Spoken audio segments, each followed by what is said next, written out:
It's the 20th of March, the year 2024. Welcome to Captain Newsbeat, bringing you to speed with stories making headlines. My name is Fidel Kizito. Government pathologist Dr. Johansson Odwo says only 34 bodies of the Shakahola starvation cult victims will be released for reburial. Speaking in Malindi, Odwo said the bodies which were identified through DNA will be released to their families from Tuesday. Detectives exhumed 429 bodies since the exercise began on April 21st last year, while over 600 people still reported missing. The Shakahola religious cult was put under tight national microscope in April 2023 when two children died under their parents' care after Pastor Paul Mackenzie instructed members of his church to starve themselves to meet Jesus. Mackenzie was arrested on April 15, 2023 and has since been under police custody. The government has intensified the deployment of the first wave of cutting-edge equipment for security personnel to bolster Operation Maliza Uhalifu in the North Rift Valley and other regions, intensifying efforts to eliminate banditry and cattle rustling. Speaking at the handover ceremony on Wednesday, Interior Cabinet Secretary Kithure Kindiki revealed that the government has invested 7.6 billion shillings in the past 6 months to modernize the police service. Additionally, a further 29.4 billion shillings will be allocated over the next 3 years under the Police Equipment Modernization Program to procure advanced protective and mobility gear, including armored personnel, carriers and mine-resistant ambush-protected vehicles. Kindiki emphasized that these funds will also facilitate the acquisition of armed aerial vehicles, drone gunship helicopters, minesweepers and personnel protection equipment, empowering security agencies to execute their duties effectively. The government plans to commission additional batches of equipment next month and in mid-May, reinforcing its commitment to equipping security forces adequately. Going forward, security officers in the front line are directed to act mercilessly and thwart the work of bandits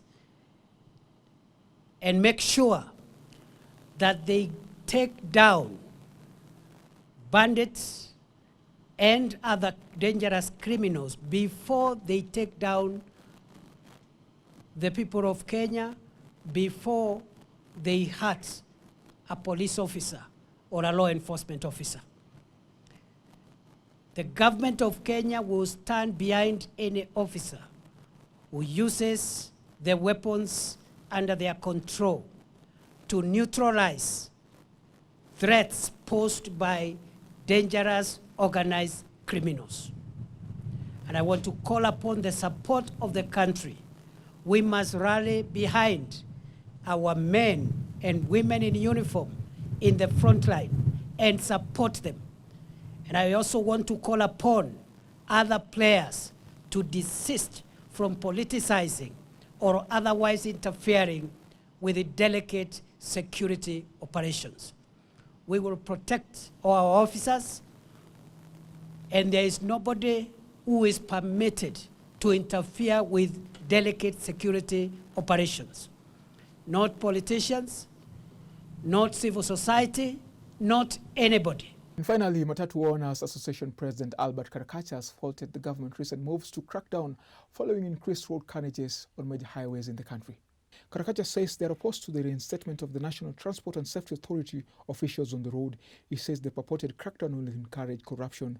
The MO president further stated that the directive that require mandatory retesting for all public service vehicles were discriminatory to the sector. He, however, sought an extension of 5 months within which Matatu drivers should take driving classes.